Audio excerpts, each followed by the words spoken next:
Señoras y señores, muy buenas noches y bienvenidos a Canal 4 Televisión, al espacio Los Profesionales de Canal 4. Hoy contamos con un representante de uno de los sectores importantes y básicos, no diría yo solo de la economía canaria, sino de cualquier economía de cualquier país. Vamos a hablar de un sector que es básico, señores, que es primordial. Es más, incluso me atrevería a decir, y lo decía fuera de antena con nuestro invitado, que incluso llevamos metal dentro de nuestro cuerpo. Alguno podrá sonreírse, pero esa es la realidad. Si hiciéramos un pequeño análisis de sangre, incluso aparecerían también metales.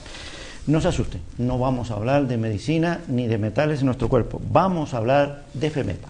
En este caso, la Federación de Metal de la provincia de Gran Canaria y además de nuevas tecnologías. Algo que les confieso que como lego en la materia no sabía, ese nuevo apartado. Hablamos con don Juan Carlos Betancor, que es el secretario general de FEMEPA. Don Juan Carlos, muy buenas noches, bienvenido. Espero que no esté usted velando ningún muerto, no, por el color, por el color. No, en absoluto, en absoluto. Cosa que me alegro y le felicito. Muchas gracias y... No piense que soy malintencionado y ni le deseo ninguna desgracia, ¿eh? Ni mucho menos. Muchas gracias por invitarme y aquí estoy, como no puede ser de otra manera, para, bueno, hablar, dar... conocer a mi federación, la federación que represento, pues a la opinión pública y los oyentes de este canal. Además, es una federación que a nivel de calle es ampliamente conocida, pero quizás a nivel de gente de lego en la materia de ciudadano normal y corriente es bastante conocida porque como todo este tipo de asociaciones y federaciones actúan bajo un logotipo, en este caso FEMEPA, muy pocas personas suelen pararse a preguntar, oye, ¿qué significa FEMEPA? Y eso me da pie para empezar a la entrevista. ¿Qué es FEMEPA? ¿Cuándo nace FEMEPA? Bueno, FEMEPA nace en el año 1977 como consecuencia de que España había ya entrado en la época predemocrática y de hecho una de las primeras leyes que se proclaman en la nueva España, en esa nueva España democrática, es la Ley de Libertad Sindical. ¿Cierto? La Ley de Libertad Sindical reconoce el derecho de los trabajadores a unirse en instituciones, en este caso sindicatos, para la defensa de sus propios intereses. Pero la misma ley, esa misma ley, también le reconoce a los empresarios el que se puedan unir para defender los intereses empresariales. Y ahí nace realmente la patronal. En algunos casos la gente le llama la patronal del metal, en otros, por aquello de que son los patronos. En otro caso la palabra más moderna sería la de organización empresarial, porque casi nadie ha utilizado en el mundo, por lo menos en España no se utiliza la definición de sindicato de empresarios. Sindicato de empresarios, es curioso. Es curioso, pero realmente lo somos. Es que la palabra sindicato siempre está relacionada y la asociamos al trabajador, nunca al empresario. Pero es que la misma ley nos ampara a los dos y nosotros somos un sindicato de empresarios. Perfecto. Pero normalmente llamado patronal en vez de sindicato y más últimamente, en la época más moderna, nos llamamos la organización empresarial representativa del sector en este caso, el mío, el metal y nuevas tecnologías. Metal y nuevas tecnologías. ¿Originariamente fue así? No, inicialmente era solo metal. ¿Cómo se ha añadido este nuevo apéndice? El apellido o el apéndice de nuevas tecnologías, por una cuestión obvia y además con el transcurrir del tiempo de forma natural. El sector del metal, el gran núcleo del sector del metal es empresas, luego hablaremos de ellas y las definiremos un poco mejor, pero en general todas tienen un alto componente tecnológico.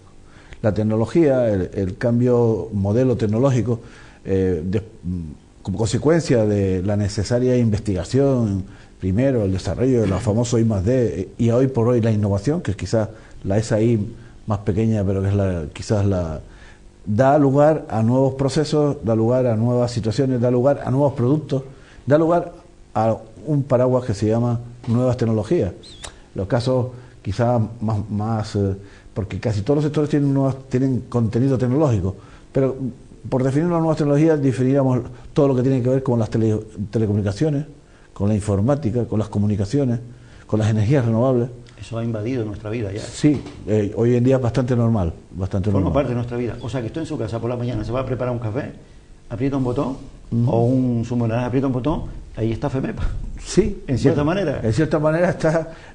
Yo sé que el ejemplo es un poco ridículo, pero es la realidad. Bueno, sí, es el sector que representa a los empresarios, por así decirlo. En este caso, fabricantes no hay en Canarias, fabricantes de maquinaria, pero sí que hay muchos reparadores que también son nuestra responsabilidad el prepararlos, atenderlos, representarlos y luego hablaremos también formarlos. Hablaba usted de un amplio abanico de empresas. ¿Podría citar alguna? Bueno, vamos a ver. Seguramente nadie de los que nos escuchan será desconocedor que existe una cosa que se llama automóvil, ¿no? Los coches. Bueno, es como el agua que bebemos cada día, pues efectivamente, de cierta manera. Pues lo que llamamos nosotros el sector de la automoción, el sector de la automoción está representado en FEMEPA por los vendedores de coches, por los vendedores de motos, por los vendedores de recambios, por los de neumáticos, por los talleres de reparación que los reparan.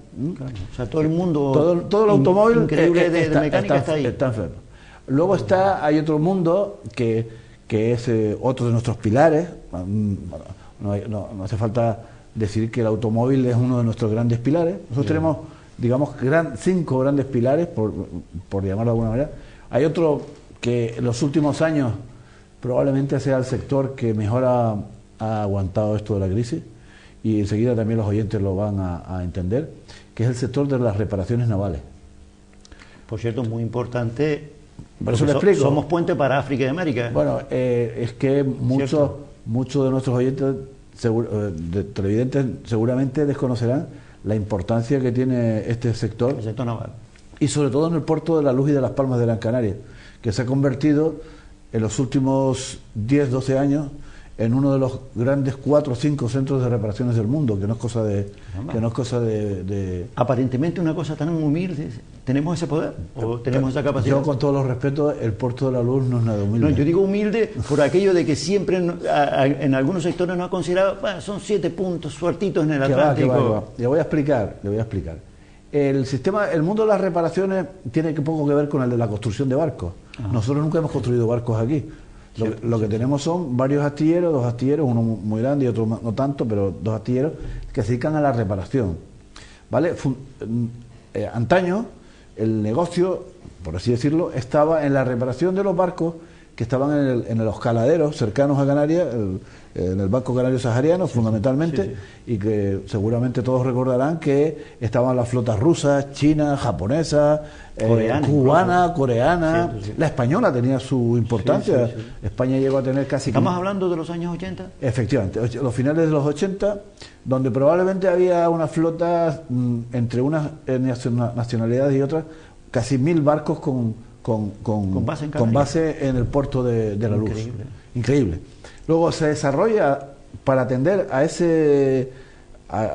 tipología de clientes, se desarrolla una actividad que es la actividad de reparación por un lado, la actividad de los pertrechos de buques por otra, las actividades de los pertrechos y los provisionistas, ya no solo de pertrechos, sino también de alimentación, avituallamiento, combustible, etcétera.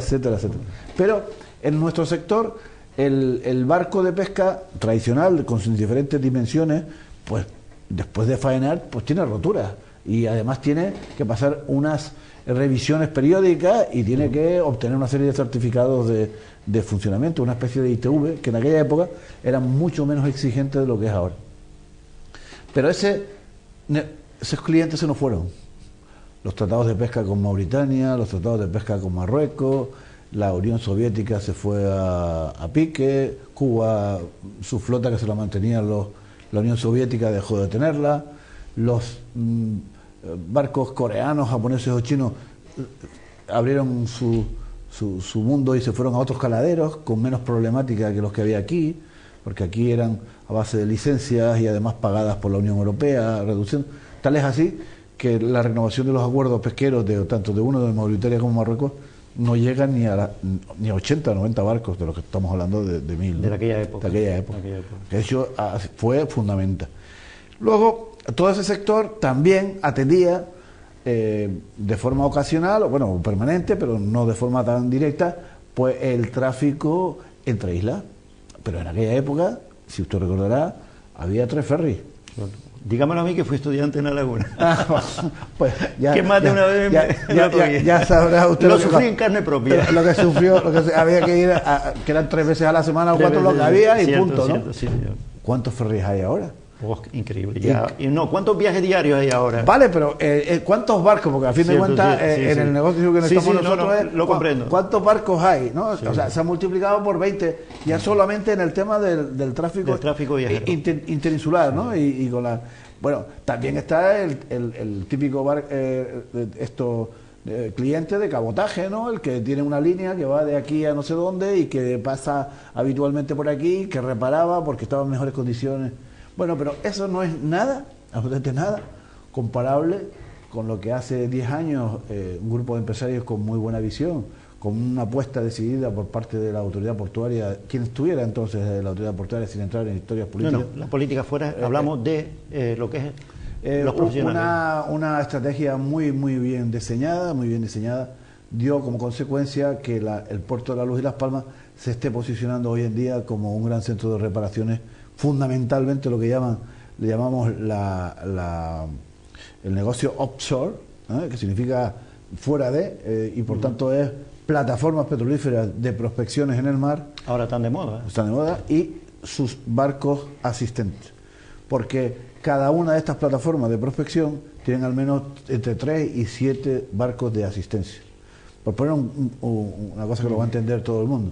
Estas plataformas que las vemos ahí atracadas en el muelle o reparando o fondeadas, pues tienen una dimensión, son muy grandes, pero es que a veces las últimas generaciones perforan hasta 12 kilómetros. Sí, una barbaridad. Una barbaridad. Evidentemente, en esa plataforma no caben 12 kilómetros de tubo. Es verdad. Entonces, ¿qué hacen? El sistema es que se va metiendo tubo y se va roscando, bueno, el sistema que sea, no sé si de rosca, pero vamos, el tubo se va haciendo como las antenas, ¿no? A cachitos. Pero como dice usted... Y luego hay un barco que viene aquí al puerto, exacto, coge otra vez no sé cuántos metros de tubo, los lleva allí. ¿Y eso lo hacen empresarios y profesionales que forman parte de esa asociación? No, nosotros nos dedicamos a reparar esos barcos. Reparar esos barcos, claro. Esos barcos son de compañías americanas, las plataformas son americanas o noruegas o brasileñas, da igual. Normalmente es un negocio en que hoy en día, antes las plataformas nosotros asociábamos la plataforma a la petrolera, a BP, a Repsol o a... Bueno, pues lo que es la plataforma, el barco o plataforma o esa que vemos con las patas, eso es propiedad de un señor que las alquila. Bueno, un señor, una empresa que normalmente la más grande del mundo está en Houston, Texas. Entonces, tienen 100 o 150 plataformas de estas y se las alquilan a la BP, a Repsol, a Campsa, a Shell, en fin, a las multinacionales de la extracción de petróleo. Bueno, pues este sector, el sector de las reparaciones navales con las plataformas petrolíferas, ha aguantado muy bien la crisis tan profunda que ha tenido. Por cierto, ¿hasta qué punto la crisis tocó de lleno al sector? Bueno, al sector del metal. A ver, en el caso del automóvil, la venta de automóviles por el tema del consumo lo tuvo paralizado hasta hace menos un año. Hace un año que empezó a recuperarse. Yo leí una declaración del señor Pompeo que decía que parecía que empezaba a haber eso que los políticos llaman brote verde. Sí, en el caso del sector sí, porque ya lleva...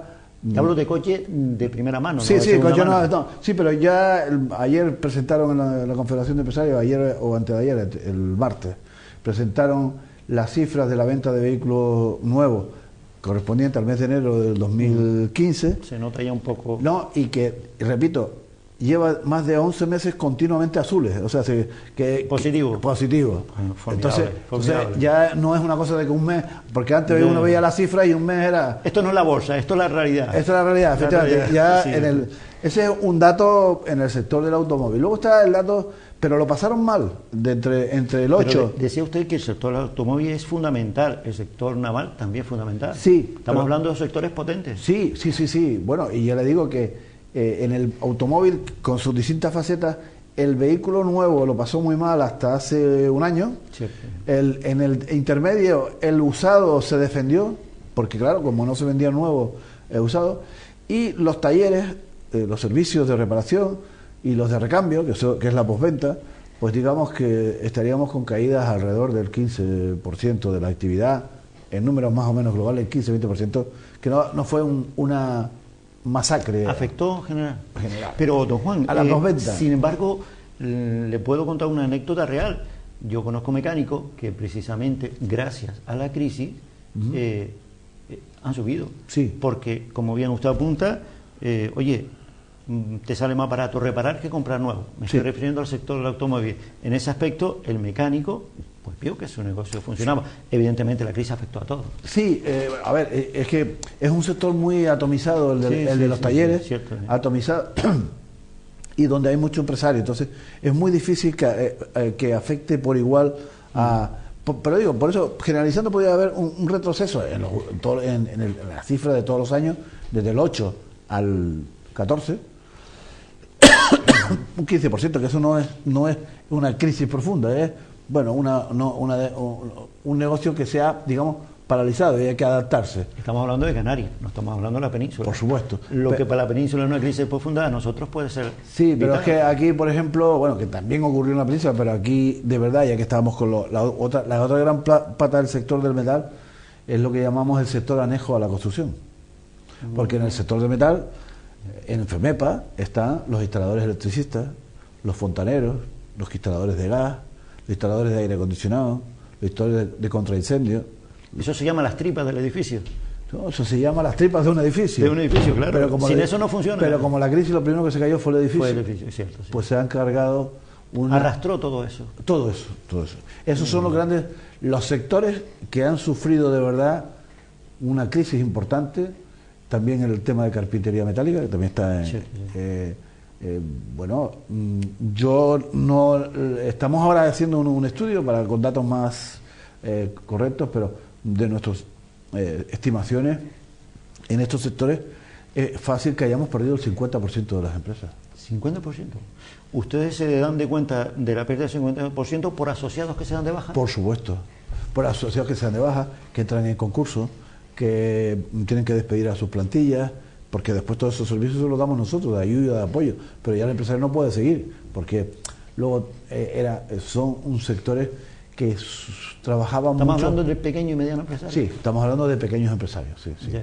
A ver, para que se hagan una idea, ya que hablamos de tantas cosas, de las 1.500 empresas que tiene FEMEPA en este momento afiliadas, de las cuales, en números redondos, 100 son de Fuerteventura y 100 son de Lanzarote, ¿no? En Gran Canaria, pues alrededor de 1.300, en Fuerteventura 100 y en Lanzarote otras 100.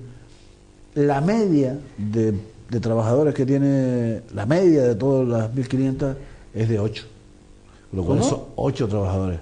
La media. Madre mía. Que somos, por tanto, microempresas. Microempresas. Mini empresas, diría yo. No, se llaman así. Ocho trabajadores. De 0 a 9, micro. A ver, tenemos una empresa que tiene más de 250. Tenemos 2 empresas que tienen entre 150 y 250. Tenemos 10 que tienen más de 100. Después tenemos 5 que tienen más de 50, o 5 o 25. Ahora no me he traído la estadística, pero vamos, más o menos. Pero claro, es que el 90% tiene de 0 a 10. Y de ese 90, casi el 60% son autónomos. O sea, mire, yo no quiero hacer publicidad, pero, por ejemplo, una de las empresas moviéndose en el sector naval, Asticam. Sí. Bueno, y ya digo, esto no es publicidad, es la realidad. Eso ya no se puede decir una empresa, eso es una macroempresa, ¿no? Pues, a ver, hay una... Y conozco precisamente a su presidente, ¿no? Sí, pero es que además el presidente de FEMEPA, Asticam, ocupa la presidencia. Ocupa la presidencia, por eso se lo digo. No la ocupa el propietario o el presidente del Consejo de Administración de Asticam, que es Germán Suárez. Don Germán Suárez. Bueno, sí, yo me refería a don Germán. Pero don Germán Suárez, digamos, la representación en FEMEPA, el astillero la tiene en otra persona. En otra persona, claro. Que en este caso es Vicente Marrero Domínguez, que además es de aquí, de Telde, o sea, del municipio de Telde. Don Vicente Marrero. Y Vicente Marrero, que es el responsable del director de Recursos Humanos y de contratación. Por cierto, licenciado en Derecho y estudió en La Laguna. Sí. Estudió en La Laguna también. Hay algo que en todas las empresas, por aquí ha pasado, donde usted se ha sentado, pues ha pasado desde gerente de la Compañía Cervecera Canaria, ha pasado presidentes que han sido de la Confederación Canaria de Empresarios, el señor Cris Aleña, el señor Manrique de Lara. En fin, ha pasado todo el mundo empresarial de la ciudad de Las Palmas. Y es evidente que en todo se da la misma sintonía. El enemigo público número uno de las empresas legales, y hablamos del sector de metal, es el intrusismo profesional? Sí, ese es el gran problema del sector. Ese es el problema. ¿Cómo combaten o qué medidas adoptan ustedes? Porque hoy leí unas declaraciones que me parecieron muy generosas por parte de FEMEPA. A ver, me parecieron muy generosas por aquello de que, oye, no queremos que desaparezca, queremos que se legalice. A ver, es que, ¿Cómo le explico yo eso a un socio legal de FEMEPA? Yo voy a cumplir este año 29 años al frente de la federación. 29 del 6, no, 20, estamos en el 15, ¿no? 29. No estaba yo con los números. No se preocupe que, con permiso del sector femenino, parece ser que últimamente los hombres también, en vez de quitarnos, nos ponemos. Pues voy a cumplir, ya digo, 29 años. 29 años en este mundo. En la Secretaría General de FEMEPA. En la Secretaría General. Y desde que llegué, desde el primer día que llegué, el primer problema que el sector, digamos, de todos los sectores de FEMEPA, era el tema de la competencia leal, el intrusismo, la ilegalidad, como queramos llamar. La piratería esta que hace. Sí, y hemos tenido, la hemos luchado y batallado de todas las formas habidas y por haber. Es decir, desde la denuncia inicial, la denuncia concreta ante la administración pública. La sanción, el embargo, el cierre, lo que sea. Lo que sea, cuando se podía, porque después vienen los vericuetos legales y no siempre son tan directos como uno pretendería, ¿no? Y luego pasamos a campañas de información vía consumo, es decir, apoyados por la Dirección General de Consumo, informando a los clientes, en fin, hemos batallado. Y el gran, digamos, por así decirlo, hemos tenido durante 10 años, apoyados por la Consejería de Industria del Gobierno de Canarias, un departamento que le llamamos Departamento de Ayuda a la Legalización, que no es que lo que... Qué delicado, ¿eh? Qué delicado. Que efectivamente lo que intentaba era lo que usted comentaba. Es decir, si estás en situación ilegal, yo no quiero hacerte daño, yo lo que quiero es que te pongas igual de legal que yo, o que tienes al lado, para que compita con las mismas armas. Porque el tema de la legalidad o de la clandestinidad no deja de ser nada más que una cuestión de precio. O sea, ustedes no buscaban la persecución, sino la legalización. Claro, porque, a ver, un taller... por poner un caso, un taller que conoce todo el mundo, un taller de automóviles, un mecánico, como llama usted, un mecánico. El mecánico de toda la vida. El mecánico de la mina, que está él y dos empleados más, que es lo más habitual. O incluso él y un empleado. O incluso sus propios hijos. Incluso, a veces. En caso de sus propios hijos, está bueno. Pero ese señor, para tener el taller, ha tenido que alquilar o comprar, da igual lo de que sea propia o no, pero ha tenido que hacer un proyecto técnico para que le autoricen a montar el taller. Y ese proyecto técnico cuesta dinero. Cuando tiene el proyecto técnico ha tenido que tener un enganche con la compañía eléctrica para que le den las fuerzas para el elevador y para las máquinas que tiene que utilizar. Después ha tenido que comprar la maquinaria, porque la maquinaria hay que comprarla, el elevador, la herramienta, hoy en día la diagnosis, que además son todo carísimos, ¿no? Muy avanzado, porque hoy los vehículos tienen un alto contenido no solo tecnológico, sino electrónico. Cierto, sí. Y ahora ya está, después de la electrónica se han pasado a la computación. Por lo tanto, tiene un alto contenido de software encima, ¿no? Tienen mucho de ordenadores, ¿no? Para explicarlo en el Roman Paladino, ¿no? Sí, prácticamente robot ya. Efectivamente, entonces cuesta mucho estar al día en esa... ¿Qué pasa? Si uno suma todas esas inversiones, esos costes, tiene que darse de alta de autónomo, tiene que pagar a los empleados y darlos de alta a la seguridad social, la luz, el teléfono, el agua, el impuesto, el IBI, esto. Cuando uno echa cuenta de todo, un taller legal que se precie no puede cobrar la hora de trabajo, voy a poner un ejemplo, menos de 40 euros la hora. Porque si cobra menos de 40 euros la hora, no solo no gana, sino que pierde. Y me parece barato incluso. Bueno, yo he puesto un ejemplo. Sí, bueno, es un promedio. Un ejemplo para que vean la diferencia. Si al lado o cerca hay un señor que tiene las habilidades, aunque no tenga las competencias, pero tenga las habilidades, y en el garaje de su casa o prestado o en un solar, y además con una maquinaria, vea usted de aquella manera, pero como es amañado, tal y igual, ofrece un servicio que no será nunca igual, pero le ofrece a 20 euros. Y el cliente que es profano en la materia dice, coño, me voy a ahorrar 20 euros por hora de aquello que me va a salir 1.000 euros, a esto me va a costar 500. Muy bien. Don Juan, me dicen que tenemos que irnos a publicidad. Señores, termina así la primera parte de los profesionales de Canal 4. Hablamos con alguien con 29 años de experiencia. Le aseguro que yo de tornillo no conozco nada, pero este hombre bastante y algo más.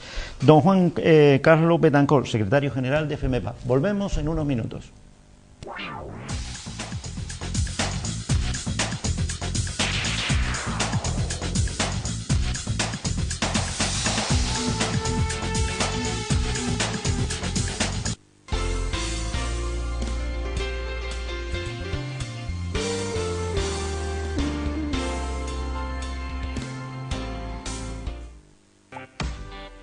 FDS Canarias. Ya puedes retirar los aparatos eléctricos y electrónicos. No te olvides que recogemos todo tipo de aparatos eléctricos y electrónicos gratuitamente. FDS Canarias, siempre apostando por el medio ambiente.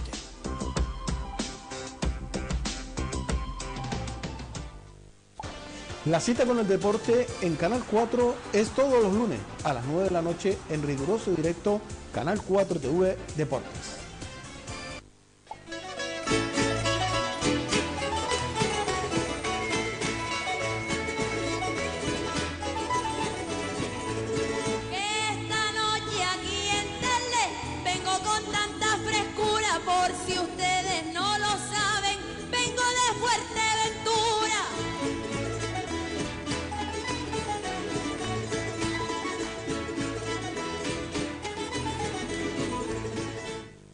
El Ayuntamiento de San Bartolomé de Tirajana está preocupado y decidido a... Creemos que mezclar solidaridad y medio ambiente era una fórmula infalible. La Junta de Gobierno Local del Ayuntamiento de Telde aprobó este miércoles el espectacular despliegue llevado a cabo por el Cuerpo Nacional de Policía en el municipio Gran Canaria de Mogán. La Unión Deportiva Telde acaba de salir de uno de los instantes más complejos en su historia. Informativos Canal 4 TV.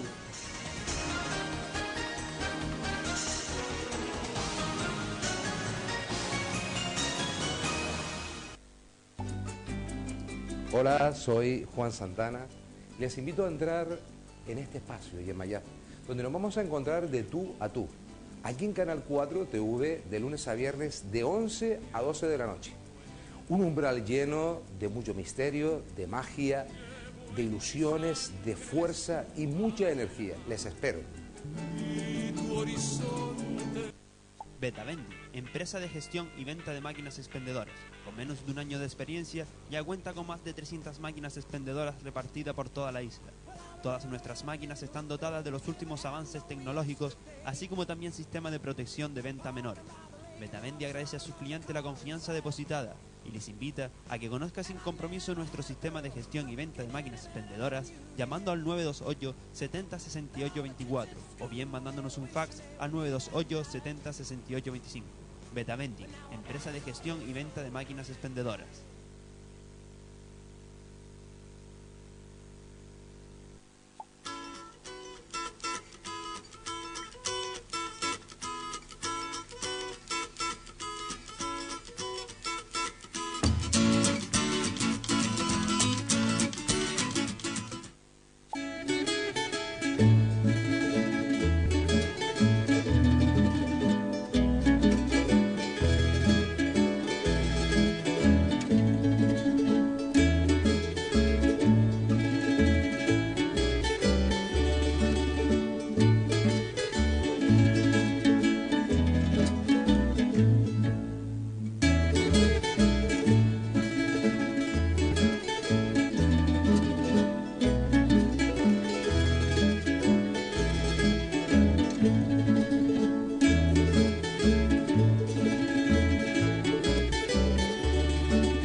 Renovados saludos, queridos amigos. Volvemos en la segunda parte de Los Profesionales de Canal 4. Como decía al principio, hoy con don Juan Carlos Betancor, secretario general de FEMEPA. Además, señora, apunto, acabo de entrar ahora, canario de la isleta. O sea que es de lo nuestro, no que nadie se llame a segunda. Don Juan Carlos, esto es una broma. Permítame la licencia. Por supuesto. Permítame la licencia. Estábamos hablando del intrusismo, estábamos hablando de que lo que para cualquier persona le repugna, es decir, oye, si yo trabajo legalmente, me cuesta un dineral simplemente abrir las puertas con la ley en la mano, pues parece un abuso e injusto que otros aproveche y luego, bueno, cuando me coge, cuando aparece la Guardia Civil, vi recientemente un reportaje en una televisión nacional donde la Guardia Civil, previa denuncia, había ido a una serie de talleres tan ilegales que corría hasta riesgo y peligro de explosión, porque al lado del cambio de aceite había un soldador. Bien. Y luego se quedaba en una simple sanción administrativa. Yo pensé que eso llevaba consecuencias penales también. Bueno, lo que pasa es que... no pasa de una sanción administrativa.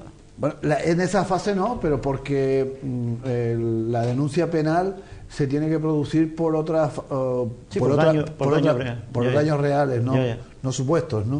En el caso de que nos ocupa del tema de los talleres ilegales o clandestinos, antes decía yo todas las cuestiones que tiene que tener un taller legal en cuanto a pagos, ¿no? Imagínese el dinero que se deja antes de abrir las puertas. Sí, pero es que hay una cosa también importante, no solo eso, es que después se deja muchísimo esfuerzo y dinero para cumplir la norma. ¿Cierto? Para cumplir la norma, porque la norma dice que para tener almacenamiento de gases hay que tener un cuarto en no sé qué condiciones, que tiene que estar homologado con una pintura de no sé qué y no sé cuánto. Que además para recoger las aceites y las baterías y no sé qué, tiene que estar en aquella esquina con un contenedor de este tipo, etcétera, etcétera. Es decir, el ilegal no solo lucha más barato, sino que lucha antinorma, porque como no cumple la norma, pues no, tiene, digamos, menos presión sobre ellos.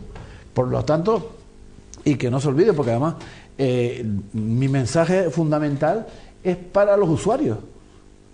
El que va a un taller ilegal no tiene seguro de responsabilidad civil de ese taller. Cuando le pase algo a su coche, te quedará sin coche. Cuando le haga algo... Si el coche se incendia, se va la vida con él también. Sí, el coche... no, pero si el coche se incendia, aunque esté vacío, se quedó sin coche. Porque el taller no va a responderle... Claro. Porque el taller legal está obligado a tener una póliza de seguridad de responsabilidad civil para si ocurre eso. Si un taller legal, un coche, por consecuencia de una reparación que en ese momento están haciendo, ocurre un percance, la compañía de seguro cubre ese percance. Sí. El ilegal no tiene seguro de responsabilidad civil, porque además la compañía no lo puede asegurar. ¿Cómo va a asegurar una compañía de seguro a un señor que no cumple la normativa y no está legalizado? Es imposible. Luego, el usuario es el que va.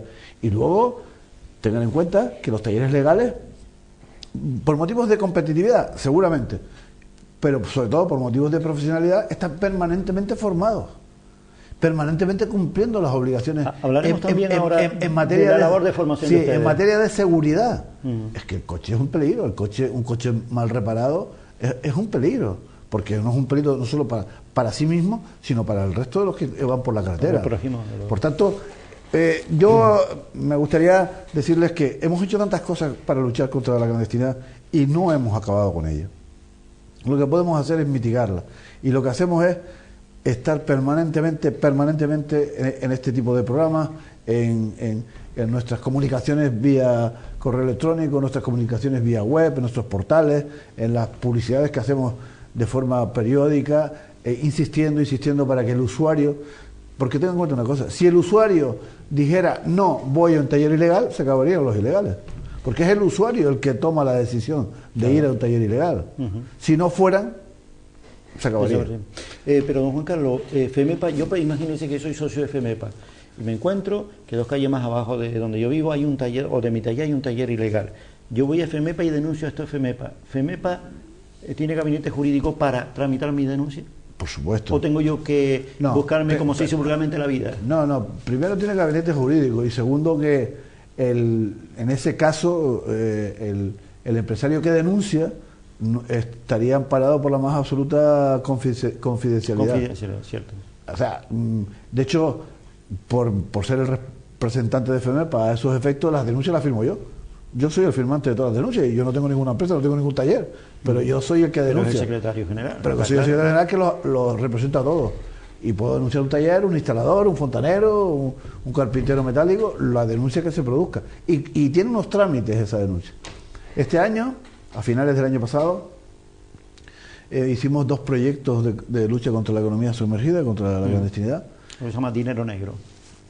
Bueno, en este caso lo nuestro es el intrusismo, la clandestinidad. Ya, perfecto. Porque a fin de cuentas, el siguiente paso de ese señor que está actuando de esa manera es cobrar una factura sin emitir la factura correspondiente, por tanto no tributa ni HIC, ni tributa IRPF, y es negro, puro negro. O sea, lo normal, bueno, lo normal no. O sea, fraude a Hacienda y fraude a la sociedad. O sea, Sí, fraude a todo. por supuesto. Increíble. Es increíble. Pero es así. Y encima compite ilegalmente con los demás porque puede cobrar más barato porque no tiene gasto. No tiene gasto. No tiene una serie de ¿Cómo gastos. actúan ustedes cuando llega una denuncia? Entonces, ahora lo que hemos hecho, le hemos dado muchas vueltas. Entonces, lo que hemos hecho es hacerlo en plan, entre comillas, grande, en plan masivo. Y lo que hicimos fue, en un programa que estaba financiado, subvencionado, ayudado por el Gobierno de Canarias, la Dirección General de Trabajo, que uno de ellos lo consiguió FEMEPA. Con ese dinero lo que hicimos fue contratar a 3 personas, una en Gran Canaria, otra en Lanzarote y otra en Fuerteventura, que se dedicaron, más 3 personas que teníamos nosotros aquí, que ya tenemos 6 personas en total, se dedicaron durante 2 meses a patear todas las calles de todos los municipios de Gran Canaria, Lanzarote y Fuerteventura. ¿Hicieron un barrido? Hicimos un barrido. ¿Y qué visitamos 1.600 empresas. De las 1.600, 800, aproximadamente la mitad, porque bueno, una empresa puede no estar tienda, no estar empresario, vete mañana, ahora no, tal. 800 empresas nos rellenaron una ficha de situación. Muchas de ellas no estaban afiliadas a FEMEPA, sino simplemente, y incluso desconocíamos que estuvieran, pero eran empresas legales, obviamente. ¿Estaban legalizadas? Sí, legalizadas. Perfecto. Pues de esas 800 empresas salieron 156 denuncias. Y esas 156 denuncias fueron comunicadas al empresario diciéndole: si usted quiere que le ayudemos, vamos a intentar legalícese. En algunos casos ha dado efecto, en otros casos era actividad clandestina pura. Voluntariamente cerraron las puertas y dejaron de y luego otra parte, es curioso, lo hemos denunciado ante la administración pública, el SEPRONA de la Guardia Civil, la Dirección General de Trabajo, la Dirección General de Industria, Hacienda. Esas son ya cuando llega el momento extremo. Sí, cuando se acabó la buena fe. Cuando se acabó la buena fe. Cuando ya, mire usted, es que yo ni te hago caso ni lo voy a hacer, que mira, que a mí no me va a pasar nada, porque yo pues soy primo del alcalde, o digo cosas que comentan los empresarios, que se dicen, no, porque yo tengo un amigo que no sé qué, yo estoy aquí, y eso a los empresarios legales les duele mucho, porque y sobre todo que, y bueno, sé que las administraciones están actuando, sé que esto ha levantado mucho revuelo, porque ha habido mucho revuelo, pero sobre todo sé que los empresarios asociados y los legales están muy contentos de que se haya actuado así. Porque ustedes están actuando a conformar con la regla de derecho. Por supuesto. Y además estamos actuando porque los propios órganos de gobierno de la Federación, en la que están los empresarios legales, en este caso a mí, me han hecho responsable como director que soy del Ejecutivo de la Federación, con mi equipo, para que actuáramos en esa dirección y hiciéramos este trabajo. Hay, de acuerdo con los estudios que ustedes tienen, con las estadísticas que ustedes tienen, ¿hay alguna cifra que podamos decir de pérdida y daño que hacen los ilegales a los legales? Bueno, sobre estimación. Yo sé que es difícil comprobarlo. Sí, es difícil comprobarlo, pero nosotros creemos que el movimiento de aproximadamente entre el 20 y el 25% del sector, es decir, tanto el número de empresas ilegales como el número de facturación ilegal está sobre el 20 o 25%. No hace mucho tuve aquí a alguien que usted conoce y seguramente será amigo de él, que es también profesional, el señor don Sebastián Crisaleña, que fue presidente de la Confederación Canaria de Empresarios y hoy es vicepresidente, creo que, del Polígono Industrial, la Asociación de Industriales, creo que aquí del Coro. Y me decía él una frase que se me quedó grabada, y es algo que se lo hago a todos mis invitados, la misma frase. Decía él: el empresario canario lo que quiere es que la administración, a la hora de dictar normas, cuente con nosotros, que nosotros le podemos aportar a la administración muchos conocimientos que el técnico de la administración no tiene, porque a fin de cuentas son decisiones políticas que la toma un político sentado detrás de una mesa, y que en muchas ocasiones de repente toma una decisión de Ministerio de Industria alguien que a lo mejor es abogado, que no es un ingeniero, además.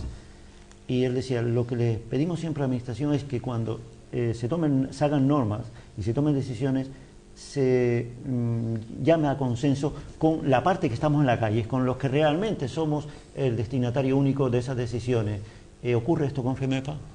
Bueno, ¿La administración cuentan con ustedes a la hora de tomar decisiones? FEMEPA es una de las organizaciones de la Confederación Canaria de Empresarios, porque la Confederación Canaria de Empresarios es donde están todos los sectores, el turismo, la agricultura, el metal, la construcción, etcétera, etcétera, etcétera, la banca, etcétera, etcétera. La Confederación es como un poco la cúpula empresarial, ¿no? Y por tanto, señor Grisaleña, entonces... Y bueno, que él lo hablaba, esa pregunta se lo hice en su calidad en aquel entonces de presidente de la Confederación Canaria. Sí, vamos a ver, por norma, por ley, la Confederación de Empresarios es la representante de los empresarios de la provincia de Las Palmas ante la administración pública. Cierto, sí. A su vez, esa representación no la ostenta directamente solamente el presidente, que podía ser la figura, pero es que el presidente no sabe al mismo tiempo de turismo, de metal, pero tiene un órgano colegiado ahí. Efectivamente, hay unos órganos colegiados, unos órganos de representación. Claro. Lo mismo pasa con el gobierno y con las administraciones públicas o los cabildos también. Lo que pasa es que, lo que quiere decir el señor Grisaleña, y estoy de acuerdo con él, que a pesar de que hay esos canales de interlocución nos escuchan poco. Y les gusta poco preguntar, digo en general. Es un mal endémico. Curiosamente me está respondiendo exactamente lo mismo el señor Grisaleña, se lamentaba de lo poco que lo oían. Sí, es que, a ver, nosotros, una de nuestras misiones es ser canal de comunicación de lo que piensa el empresario que está dando martillazos en su empresa, o el que está creando y moviendo la economía, el que está creando puestos de trabajo. Tenemos que hacer lo que él quiere que hagamos y se lo digamos a la administración, porque dice, mira, es que esta cosa no, que quieren ponerlo de este lado no, porque eso no va a funcionar, que lo sé yo, que me he pegado 30 veces con el callarro aquel y ahí ese lado no va, que va aquí. Entonces, nuestra misión es hacerlo llegar pero en general, a las instituciones, a las administraciones públicas, a pesar de que existen los canales, a veces los utilizan de forma un tanto torticera, un tanto... como dice, con la boca chica, que dice yo déjame el papel que ya lo estudiaré.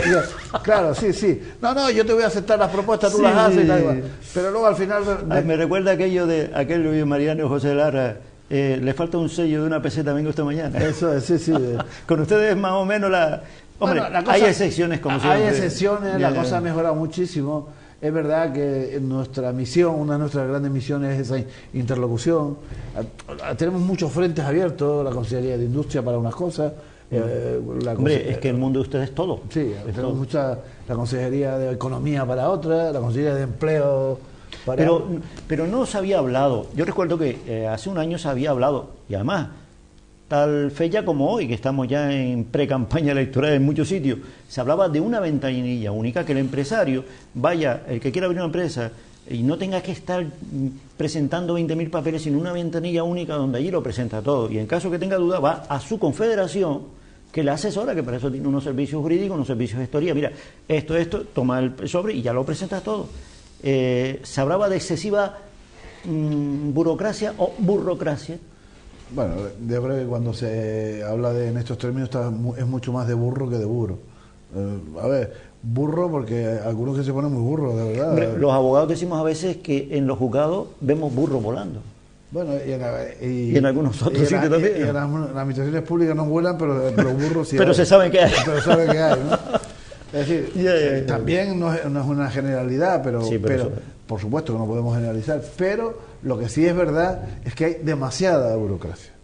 Y que efectivamente existe una ventanilla única, teóricamente existe una ventanilla única empresarial, que es la que gestiona la Cámara de Comercio, en el caso de Las Palmas de Gran Canaria, está en la calle León y Castillo, pero se ha hecho ventanilla única para algunas cosas, pero sigue sin serlo realmente. Y sobre todo sigue sin serlo porque ahí está la maraña administrativa, normativa que hay desde ayuntamiento, cabildo, gobierno de Canarias, gobierno del Estado, y muchas de esas normativas no está en sintonía, no es en la cascada de que la provoco yo y tú haces esto y después tú haces esto y después haces esto, sino que yo legislo por mi cuenta, lo que me va bien hay coordinación, lo que es bien en el municipio de Agaete no va bien en el de Ingenio, y ahí se formaba la pelotera. O sea que yo, para abrir un taller, por ejemplo, o algo relacionado con el mundo del metal o con carpintería metálica, tengo que pegarme casi 3 meses peregrinando de administración a administración, porque en cambio administración necesita un papel, necesita una autorización. Bueno, o eso se ha perdido ya. No, bueno, ha mejorado muchísimo. O sigue existiendo esa peregrinación. Yo a veces le digo peregrinación a Lourdes, porque es una peregrinación a un santo. Hombre, vamos a ver lo que ha habido, o lo que se intenta ver por parte de todas las administraciones públicas, ya sean estatales, locales o regionales, es la simplificación. Claro. Es lo sencillo. Lo sencillo. Lo que nos quejamos todavía es que no se ha conseguido hacerlo. ¿Que vamos en ese camino? Sí, pero igual que en España casi todo se hace, yo no digo que iba a utilizar la palabra, casi todo se hace bien, pero tarda muchísimo tiempo. Tarda mucho, sí. Entonces, en el camino nos dejamos mucho tiempo y perdemos muchas oportunidades. Y mucho dinero. Y mucho dinero y muchas oportunidades. Porque España es un país muy garantista, muy legalista, que todo tiene que estar... Y yo creo que eso llega un momento que nos ha empezado a perjudicar muchísimo. Al empresario canario, en este caso al empresario de metal, el hecho insular le resulta muy gravoso a la hora de comprar materiales, de traer productos de fuera.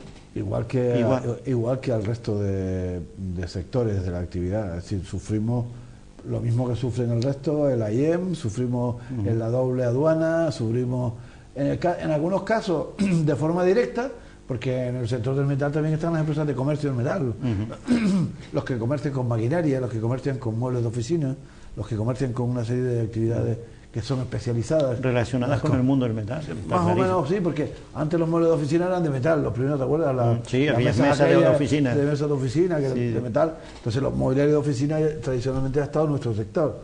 Hay mucho importador directo que sufre todas esas cosas. El despacho de aduana, costes de contenedores de diferentes puntos de... O sea, que lo sufre igual que el resto. El resto, como son proveedores de servicios, lo sufre como consecuencia de que lo ha sufrido su proveedor. Porque un taller a lo mejor no importa directamente, pero si el de la tienda de recambio ha tenido el problema por el problema de... Y tiene el sobrecoste de transporte, lejanía, insularidad, etcétera, etcétera. Bueno, yo creo que en cualquier actividad comercial, cualquier actividad profesional, sea empresario o sea comerciante, la pregunta es obvia.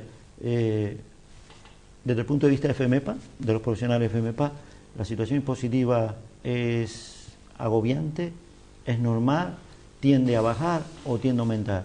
A ver, hablábamos antes de lo que cuesta abrir un garaje o una industria de metal. A ver, ¿Se quejan ¿de qué se quejan sus compañeros, sus asociados?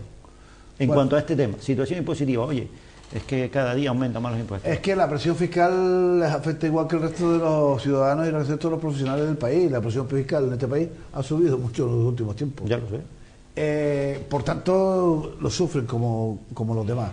Bien es verdad que después hay, en función de dónde está situada la actividad económica, hay municipios donde la presión fiscal es mayor como consecuencia de los terrenos, del IBI, en fin, de las tasas locales. La pregunta viene a colación porque aquí, precisamente, se vio que el IBI subió casi un 125%. Me estoy refiriendo concretamente a unos colegas amigos suyos también, en este caso del Polígono Industrial del Goro, donde de golpe y porrazo hay locales que tienen que pagar 18.000 euros. Sí. Yo, se me puso, el poco pelo que me queda se me puso de punta. Sí. ¿Cómo puede alguien, con 10 trabajadores, con una seguridad social, con un alquiler de una nave, con unos proveedores que tiene que hacer frente, 18.000 euros a fondo perdido? Con todo mi respeto, yo alucino cuando oigo esas cifras. Yo me imagino Las Palmas. Con todo mi respeto, creo que en este municipio ha habido un cierto desorden a la hora de un desorden increíble, con censos mal realizados. Como consecuencia de esos censos mal realizados, las imposiciones tienen que repartirse entre mucha menos gente, con lo cual hay que utilizar el sistema de más y más y más, sí, con lo cual terminas apretando y al final terminas ahuyentando a algunos que se van del municipio por esa presión y con lo cual se vuelve en contra tuya.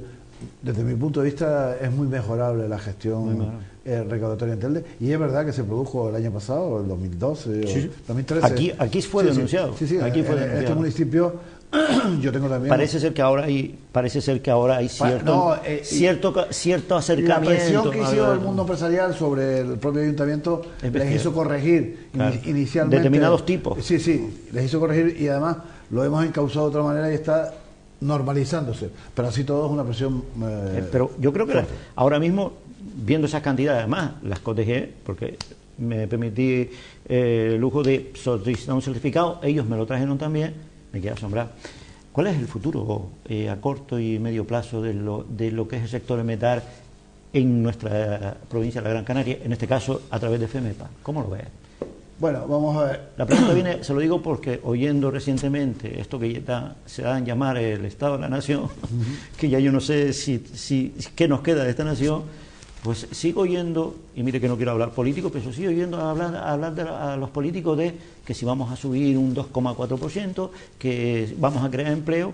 Bien, pues ahora yo le pregunto a alguien que no es político, pero que está detrás de una mesa viviendo los problemas de la realidad de la calle, ¿hasta qué punto eso se ajusta a la realidad o es un brindis al sol? La verdad que es una pregunta. Bueno, yo no quiero hablar de política, quiero que me hable desde el punto de vista empresarial. Como no tengo una bola de cristal, pues va a ser muy difícil que acierte.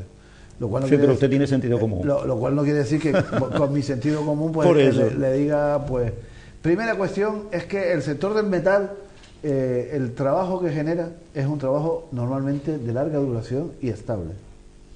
Es decir, se pueden ver ejemplos fácilmente en otros sectores de actividad, como son sectores de mucha entrada-salida, de mucha temporalidad. Sí. El sector del metal no se puede permitir la temporalidad, porque estamos hablando de personas muy cualificadas, que por tanto sus conocimientos son muy válidos, y no se tiene un recambio para un especialista en soldadura, no se tiene un recambio fácil para un mecánico en condiciones, y por tanto es muy técnico. Es muy técnico. Por ese contenido técnico nosotros hemos hecho y hacemos un sobreesfuerzo en materia de formación permanente. Somos probablemente la primera institución de Canarias en materia de formación especializada. Tenemos aquí en el Cebadal, en el polígono del Cebadal de Las Palmas de Gran Canaria, prácticamente 4.000 metros cuadrados dedicados a formación profesional. Profesionales. Sí. Nosotros formamos soldadores, carpinteros metálicos, chapistas, pintores, electricistas, fontaneros, climatizadores, frigoristas, energías renovables, instaladores de eléctricos, piscinas, mecánicos, electromecánicos. Se engloba a todo el mundo. Todo. Tenemos un centro de formación muy especializado. Otra cosa es que nos ayuden lo que nos deberían de ayudar, porque es verdad que hemos hecho un esfuerzo, la Federación ha hecho un esfuerzo inversor impresionante. Ya digo que es un centro que por supuesto están invitados a ir a verlo cuando quieran, pero es probablemente el mejor centro de formación profesional que hay en toda Canarias, ¿no? Y lo hacemos por una sencilla razón, que es que nuestros empresarios requieren de profesionales cualificados. Entonces, ¿hay demanda de esos profesionales cualificados? Sí. Bueno, sin ir más lejos. Ayer yo tuve una reunión con el sector de reparaciones navales en la que estamos preparando un programa especial para el sector.